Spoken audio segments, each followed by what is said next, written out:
GST को लेकर सरकार संसद का संयुक्त अधिवेशन भी बुला सकती है, इसके संकेत मिले हैं। क्या कुछ फायदे हैं जीएसटी के, देखते हैं इस रिपोर्ट में।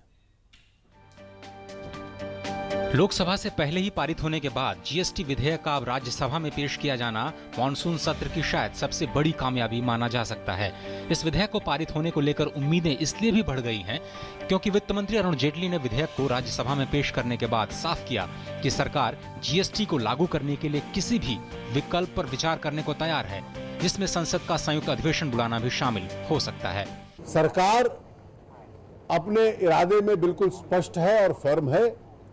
हम जितने भी राजनीतिक और संवैधानिक ऑप्शंस हैं सरकार के सामने, हम सब खुले रखेंगे जीएसटी इस देश में शीघ्र से शीघ्र आए, उसको लागू करने। जीएसटी के आने के बाद देश में केंद्र और राज्य दोनों ही स्तरों पर अलग अलग अप्रत्यक्ष करों के मकड़जाल से छुटकारा मिल जाएगा।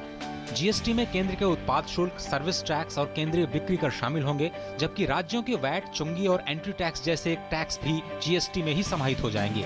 जीएसटी आने से उद्योग जगत पर टैक्स का बोझ कम होगा। इसका फायदा ग्राहकों को भी कीमतों में कमी के रूप में दिखाई दे सकता है। जीएसटी आने के बाद जीडीपी में करीब 1 से 1.5% की बढ़ोतरी की संभावना जताई जा रही है। पूरी दुनिया में जीएसटी एक सरल और मजबूत टैक्स व्यवस्था साबित हुई है। संविधान संशोधन विधेयक होने की वजह से राज्यसभा की मंजूरी मिलने के बाद अभी इसे कम से कम 15 राज्यों की विधानसभाओं की मंजूरी मिलना भी जरूरी है।